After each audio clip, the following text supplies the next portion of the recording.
नमस्कार दोस्तों, स्वागत है आपका अपने YouTube चैनल में। और आज का हमारा टॉपिक होने वाला हिंदी प्रैक्टिस सेट। अगर आपने पिछले प्रैक्टिस सेट नहीं लगाए, एक बार पिछले प्रैक्टिस सेट लगाओ। अब करते हैं पहले क्वेश्चन के साथ अपने क्वेश्चन शुरू। पहला क्वेश्चन जो हमारा दिया गया है, कबीर कल बहुत सुंदर दिख रहा था, उपयुक्त वाक्य में रेखांकित शब्द व्याकरण की दृष्टि से क्या है। अर्थात रेखांकित जो शब्द है ये सुंदर व्याकरण की दृष्टि से क्या है। अर्थात संज्ञा है, कारक है, सर्वनाम है, विशेषण है। अब किसी की विशेषता बताई गई है, ठीक है। और विशेषता संज्ञा सर्वनाम की जब विशेषता बताई जाती है तो विशेषता बताने वाले शब्द क्या कहलाते हैं? विशेषण कहलाते हैं, ठीक है। कबीर की विशेषता है, कबीर कल बहुत सुंदर दिख रहा था। इसमें हमारा सुंदर क्या हो जाएगा? विशेषण हो जाएगा, क्योंकि विशेषण संज्ञा और सर्वनाम की विशेषता बताते हैं, ठीक है। याद रखना, विशेषण से क्वेश्चन था, विशेषण के भेद पूछे जाए कितने होते हैं? तो याद रखना 4। सर्वनाम के भेद कितने होते हैं? 6। संख्या के भेद कितने होते हैं? 5। और कारक के कितने होते हैं? 8, ठीक है। ये भेद है, आपको याद रखना है। उसके बाद देखते हैं नेक्स्ट दूसरा क्वेश्चन। दूसरा क्वेश्चन दिया गया है, पशुता शब्द का उदाहरण है। अर्थात पशुता जो शब्द है ये किसका उदाहरण है? ये व्यक्तिवाचक संज्ञा है, द्रव्यवाचक संज्ञा है, भाववाचक संज्ञा है, या जातिवाचक संज्ञा है। तो पशुता हमारा भाववाचक संज्ञा है, और भाववाचक संज्ञा को अन्य किस नाम से जानते हैं? आप याद रखना, अदृश्य संज्ञा कहते हैं। भाववाचक संज्ञा को क्या कहते हैं? अदृश्य संज्ञा कहते हैं। संज्ञा से क्वेश्चन है, पूछा जाता है कि संज्ञा के कितने भेद होते हैं? तो संज्ञा के 5 भेद होते हैं, ठीक है। उसके बाद देखते हैं नेक्स्ट अगला क्वेश्चन जो हमारा तीसरा क्वेश्चन है। प्रैक्टिस सेट करेंगे हम स्पीड के साथ, देखते हैं कितने नंबर बनते हैं। क्वेश्चन देखते हैं तीसरा, आमरण। आमरण शब्द के प्रयोग में लगे आ को व्याकरण की दृष्टि से क्या कहते हैं? ठीक है। आमरण शब्द में जो शुरू में आ लगा है, इसे व्याकरण की दृष्टि से क्या कहते हैं? तो आमरण में शुरू में ए लगा है, और जो प्रारंभ में लगे हुए शब्द होते हैं वो हमारे क्या होते हैं? उपसर्ग होते हैं, ठीक है। अगर बाद में होते तो प्रत्यय हो जाते, इसी वजह से क्या हो जाएगा? ये हमारा उपसर्ग हो जाएगा, ठीक है। उपसर्ग हमारे क्या होते हैं? शब्द का एक अंश होते हैं, और उपसर्ग हमारे अभिकारी शब्द होते हैं। क्लियर है? याद रखना। उसके बाद देखते हैं नेक्स्ट अपना चौथा क्वेश्चन जो दिया गया है, वह खाता होगा। वह खाता होगा वाक्य की क्रिया किस काल की है? वह खाता होगा, ऐसा भी हो सकता है ना खाता हो। वह खाता होगा, ऐसा भी हो सकता है ना खाता हो। तो ये क्या है आपका? संदिग्ध वर्तमान काल। संध्या की बात है तो संदिग्ध वर्तमान काल हो जाएगा, ठीक है। उसके बाद देखते हैं नेक्स्ट अगला क्वेश्चन हमारा 5वां जो दिया गया है। 5वां क्वेश्चन दिया गया है, पाठक शब्द का बहुवचन क्या होगा? वचन से क्वेश्चन है। वचन का शाब्दिक अर्थ क्या होता है?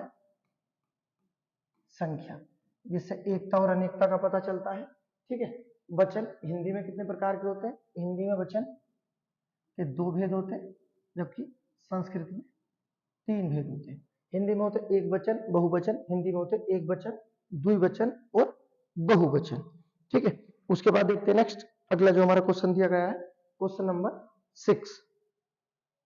निम्नलिखित में से गुरु शब्द का स्त्रीलिंग क्या होगा, या गुरु शब्द का स्त्रीलिंग कौन सा होगा? गुरु का ऑप्शन दिए गए हैं, गुरु बती, गुरु आइन, गुरु आनी, या गुरु नी। तो ये हमारा गुरु शब्द है, इसका जो स्त्रीलिंग बनेगा ये होगा हमारा गुरु आइन। उसके बाद देखते हैं नेक्स्ट अगला क्वेश्चन। नेक्स्ट क्वेश्चन हमारा, हिंदी व्याकरण में ऊष्म व्यंजन कौन से हैं? आसान क्वेश्चन है, वर्णमाला से हमारा क्वेश्चन है, पूछा हमारा ऊष्म व्यंजन कौन से हैं। तो ऊष्म व्यंजन की संख्या कितनी होती है? ऊष्म व्यंजन की संख्या 4 होती है, और ये कौन सा? ऑप्शन नंबर डी हो जाएगा। स का क्रम पूछा जाता है, बिल्कुल सही क्रम लगाया हुआ है, तीनों से, और अंत में क्या आ जाता है? हमारा है आ जाता है, ठीक है।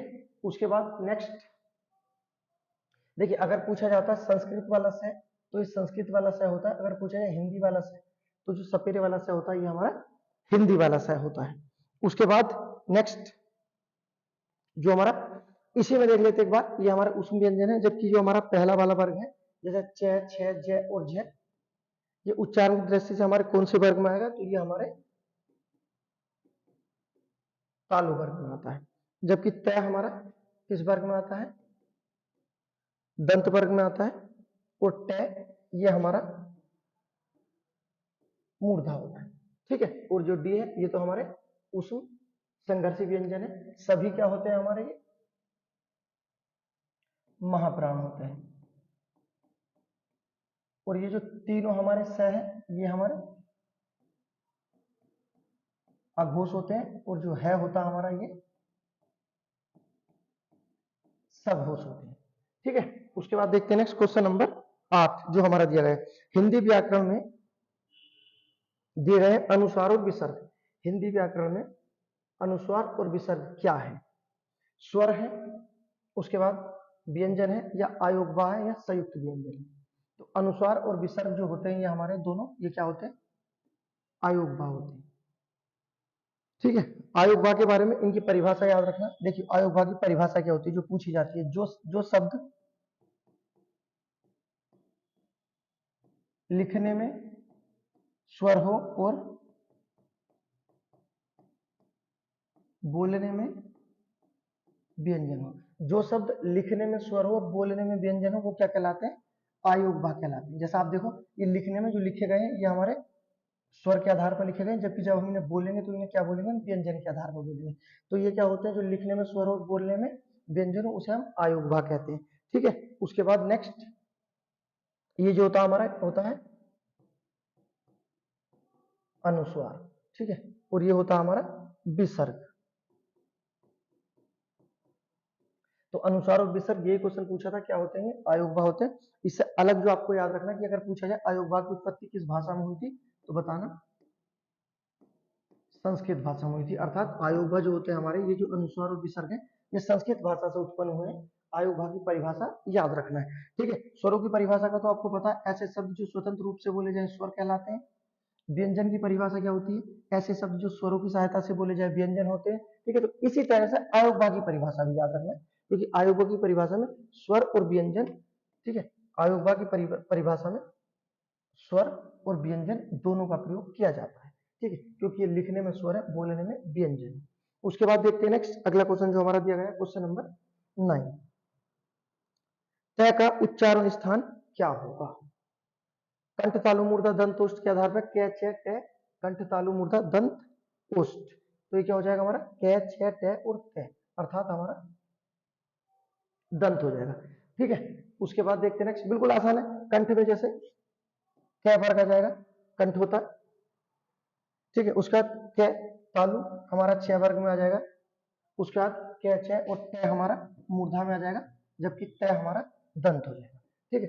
ऑप्शन नंबर हमारा डी सही हो जाएगा। ये सब क्या है हमारे चारों स्पर्श व्यंजन है। स्पर्श व्यंजन की संख्या कितनी होती है, 25 होती है।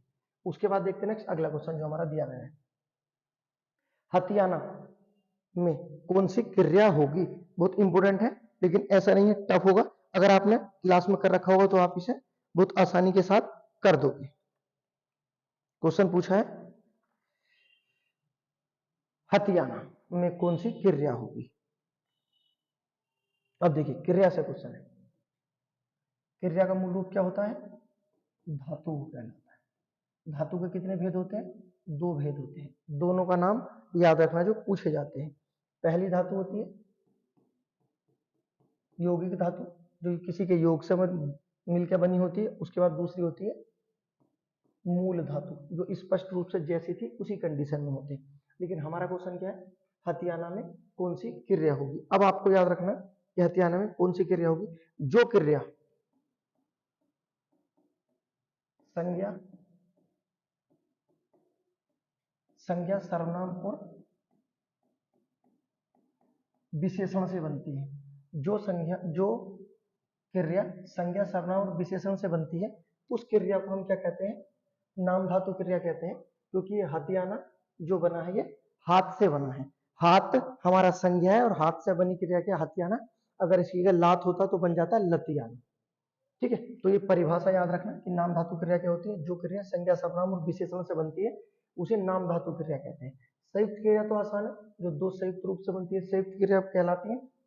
प्रेरणार्थक क्रिया वो क्रियाएं होती है जो हम किसी दूसरे से कार्य करवाते हैं, वो प्रेरणार्थक क्रिया कहलाती है। ठीक है, जैसे राजा अपने सेनापति से धन बंटवाता है, तो जो राजा है अपने सेनापति से धन बंटवाता है, इसमें कौन सी हो जाएगी, प्रेरणार्थक क्रिया हो जाएगी। अनुकरणात्मक क्या होती है, तो याद रखना अनुकरणात्मक ऐसी क्रियाएं होती है जो बनी होती है आपकी ध्वनि से। ऐसी क्रिया जो ध्वनि से बनी होती है वो क्या कहलाती है, अनुकरणात्मक कहलाती है। चारों क्रियाओं की परिभाषा आती है एग्जाम में, आपको याद रखना है। ठीक है, क्रिया का टॉपिक है, चारों के बारे में बता दिया, यहीं से क्वेश्चन फंसना है। ठीक है, ऐसी क्रिया जो ध्वनि से बनती है जैसे हिन हिनाना, मिन मिनाना, टिमटिमाना, ये हमारा अनुकरणात्मक हो जाएगी। प्रेरणार्थक जो हम दूसरे से करवाते हैं। संयुक्त आसान है, नाम धातु क्रिया संज्ञा सर्वनाम और विशेषण से बनती है। ठीक है, इस तरह से आपके क्वेश्चन बनते हैं, याद रखना। क्वेश्चन करते हैं नेक्स्ट, अगला जो हमारा दिया गया है 11वां क्वेश्चन। निम्नलिखित शब्दों में से कौन सा चंद्रमा का समानार्थी शब्द है। ठीक है, आसान है, पर्यायवाची से क्वेश्चन है, किसी कीमत पर गलत नहीं होना चाहिए अगर आप मुझसे प्रैक्टिस सेट कर रहे हो तो। आसान है, कई बार पहले भी आ चुका है। चंद्रमा का जो हमारा समानार्थी शब्द बनेगा क्या बनेगा, इंदु बनेगा। जबकि अंशु और ये जो दिया गया है रश्मि, ये किसका है आपका, ये किरण का समानार्थी शब्द है। जबकि दिनेश तो ये तो सदाबहार है, किसका है, सूर्य का है। ठीक है, तो बचा क्या हमारा, जो चंद्रमा का समानार्थी बनेगा ये बनेगा आपका इंदु। उसके बाद नेक्स्ट, अब चंद्रमा से आए हैं, तो जब तक चंद्रमा के दो चार पर्यायवाची ना लिखे जाए तब तक बात बनती नहीं है। अब देखो चंद्रमा के पर्यायवाची क्या होगा, तो जो लड़कों के नाम आते हैं, हिमांशु, एक और हिमांशु से बनेगा हिमांशु, सुधांशु, उसके बाद शशांक। ठीक है, उसके बाद एक लड़की का नाम आता है शशि, उसके बाद मृगांक,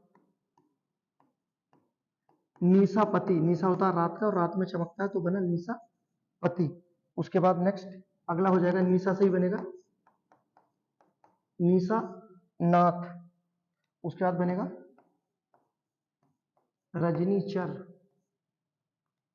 रजनीचर नहीं बनेगा, रजनीचर तो राक्षस का हो जाएगा, रजनीपति हो गई। क्या होगा, रजनी रात का पर्यायवाची रजनीपति हो जाएगा। उसके बाद नेक्स्ट और क्या बनेगा, सुधाकर, राका रात का होता है, बना राका पति। ठीक है, उसके बाद ये पर्यायवाची आपको देखने जो हमारे चंद्रमा के पर्यायवाची दिए, हिमांशु, सुधांशु, ठीक है, शशांक, शशि, मृगांक, निशापति, राकापति, ठीक है, रजनीपति, सुधाकर, सब किसके पर्यायवाची हमारे चंद्रमा के पर्यायवाची। ठीक है, उसके बाद देखते हैं नेक्स्ट अगला क्वेश्चन। पर्यायवाची तो आप ऐसे ही अगर करते रहोगे तो भी आपके कंप्लीट हो जाएंगे। क्वेश्चन नंबर देखते हैं जो दिया गया हमारा 12वां क्वेश्चन, प्रयुक्त विकल्पों में से लोकोक्ति पहचानिए। अच्छा, अर्थात एक लोकोक्ति दी गई है, तिल का पहाड़ बनाना है तो लड्डू लिख दिया, उसके बाद घाट घाट का जूस पीना, पानी होना था, टेढ़ी उंगली से अचार निकालना, घी निकालना था, तो बस एक ही बचा, लास्ट अपने आप हो जाएगा, आ बैल मुझे मार, ये हमारा लोकोक्ति है। उसके बाद next question number 13, question number 13 दिया गया हमारा, दूर के ढोल सुहावने लगना, इसका मुहावरे का सही अर्थ क्या होगा। मुहावरा अरबी भाषा का शब्द है और ये शब्द का अंश होता है मुहावरा। ठीक है, दूर के ढोल सुहावने लगना क्या हो जाएगा, अंधे की वस्तु बहाना, ऑप्शन नंबर सी आंसर हो जाएगा। उसके बाद विलोम शब्द है, रिपीट विलोम शब्द है, 1000 बार आया होगा। सुसुप्ति का क्या होता है, जागृति, सुसुप्ति का विलोम शब्द जागृति होता है। उसके बाद नेक्स्ट आपको यह बताना है, जो आपका गिव अवे क्वेश्चन है, कि ये जो हमारे विलोम शब्द होते हैं,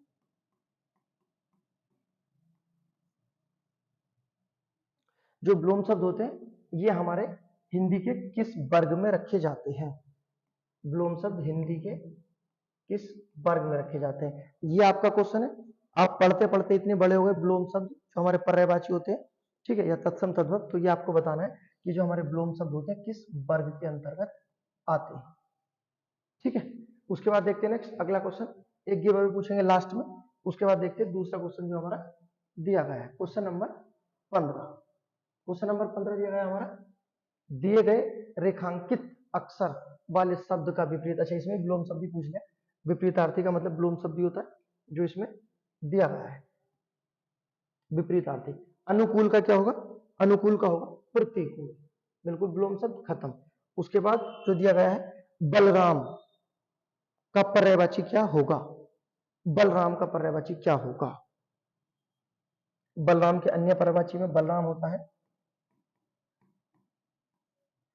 बलदेव होता है, हलधर होता है, सबसे महत्वपूर्ण शेष अवतार होता है, उसके बाद दाऊ होता है,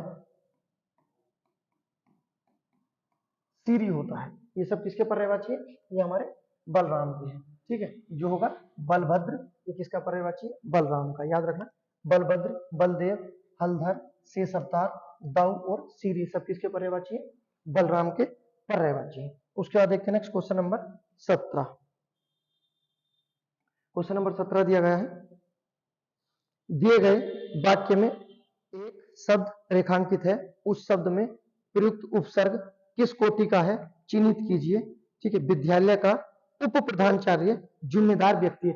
कई बार मैंने आपसे पूछा है कि इस तरह से पूछे जाते हैं उपसर्ग। अब ये उपसर्ग पूछा है, इसमें उप प्रधानाचार्य में जो उप है, ये कौन सी भाषा का उपसर्ग है? ठीक है, तत्सम है, विदेशज है, तद्भव है या देशज है? तो जो हमारा उप प्रधानाचार्य, ये हमारा संस्कृत का उपसर्ग है, अर्थात तत्सम उपसर्ग है। ये हमारा उपसर्ग पूछे जाते हैं, आप अपने उपसर्ग प्रत्यय अच्छे से करो, क्योंकि जो उपसर्ग प्रत्यय बताए जाते हैं पूरे विस्तार पूर्वक बताए जाते हैं, ठीक है। उपसर्ग प्रत्यय के कितने भेद होते हैं? तो 3 भेद होते हैं, आपको पता है। पहला हिंदी, दूसरा संस्कृत और तीसरा आपका उर्दू, अरबी या फारसी। हिंदी में कितने होते हैं अगर पूछा जाए? हिंदी में हमारे उपसर्ग प्रत्यय कितने होते हैं? प्रत्यय नहीं, सिर्फ उपसर्ग 13, संस्कृत में 22, उर्दू में 19 होते हैं, ठीक है। और इसमें जो पूछा गया है उप कौन सी भाषा का है? आपका तत्सम हमारा संस्कृत भाषा का है। उसके बाद देखते हैं नेक्स्ट अगला क्वेश्चन। अगला क्वेश्चन करो, ला प्रत्यय है। प्रत्यय के कितने भेद होते हैं? प्रत्यय के 2 भेद होते हैं, कृत प्रत्यय और तद्धित प्रत्यय। कृत प्रत्यय क्रिया और धातु के साथ आते हैं, जबकि तद्धित प्रत्यय संज्ञा, सर्वनाम और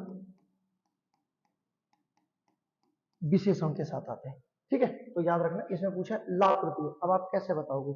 ठीक है, तो ला जो प्रत्यय है आपका कर्ताकार के प्रत्यय है हमारा, सही है। उसके बाद देखते हैं नेक्स्ट अगला क्वेश्चन, आसान क्वेश्चन है, बिल्कुल बेसिक, आप कर सकते हो। Question number 19। क्वेश्चन नंबर 19 में दिया गया हमारा, दो समीपवर्ती वर्णों के मेल से जो विकार या परिवर्तन उत्पन्न होता है उसे क्या कहते हैं?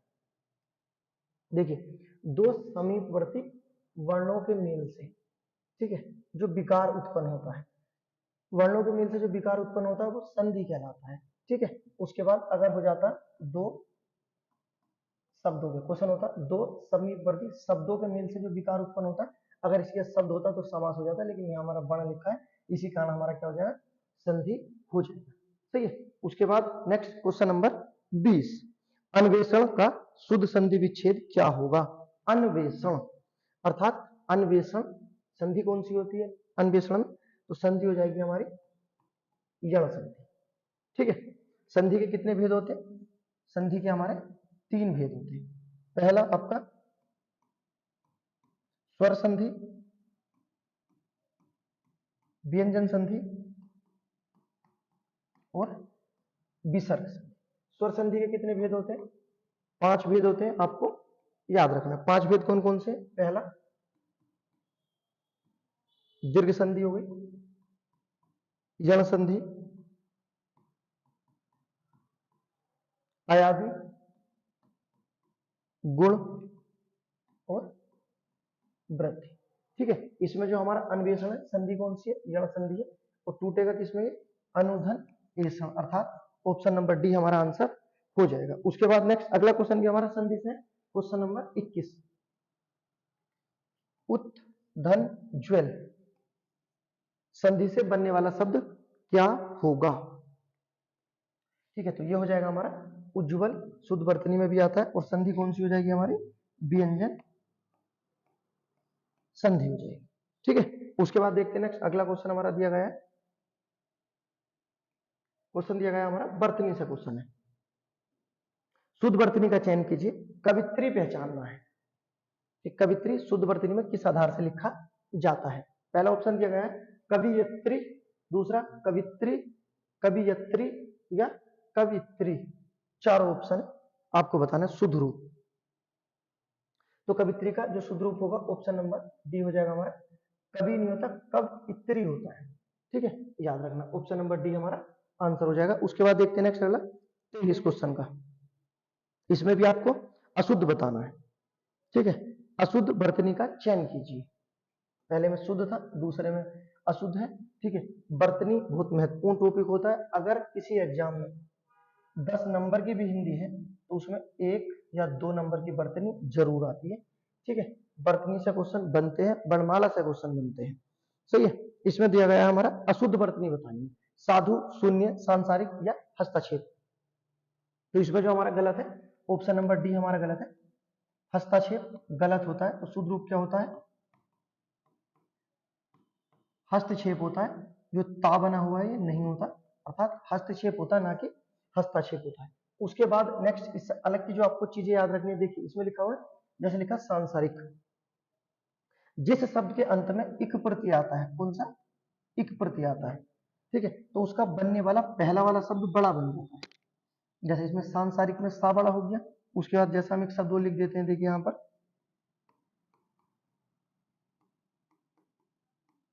ये लिखा है साप्ताहिक। अब साप्ताहिक में आया इक, तो देखो बड़ा शब्द सा हो गया।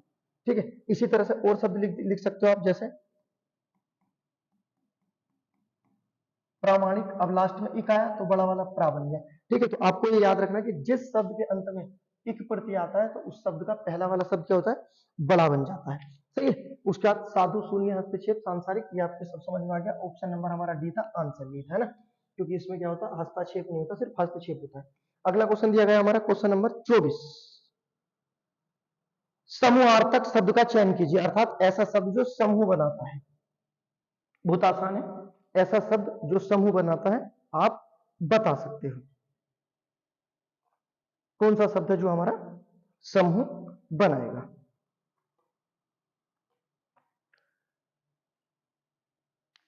जहाज, बेड़ा, केवट या नाव। तो जो हमारा शब्द होगा बेड़ा, ये क्या बनाएगा हमारा? ये हमेशा समूहवाचक ही होता है।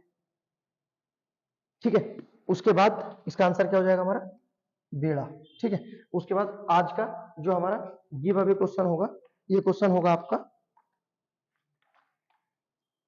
हिंदी के बिल्कुल देवनागरी लिपि से क्वेश्चन पूछा जाएगा कि जो हमारी लिपि है उनका सबसे पहला प्रयोग कहां हुआ था? जो भारतीय लिपि हमारी ब्राह्मी लिपि, उसका सर्वप्रथम प्रयोग कहां हुआ था? ब्राह्मी लिपि का सर्वप्रथम प्रयोग कहां किया गया था या किस पुस्तक में हुआ था? ये आपका गिव अवे क्वेश्चन है। ठीक है, अभी तक 3 को पुरस्कार दिया जा चुका है। ठीक है, सही बताने वाले को 100 रुपए का जो आपका गिव अवे है वो दिया जाता है। उम्मीद करता हूं आप अपना प्रैक्टिस सेट करें, अच्छे से प्रैक्टिस सेट खरीदो। ठीक है, उसके बाद मिलते हैं नेक्स्ट वीडियो।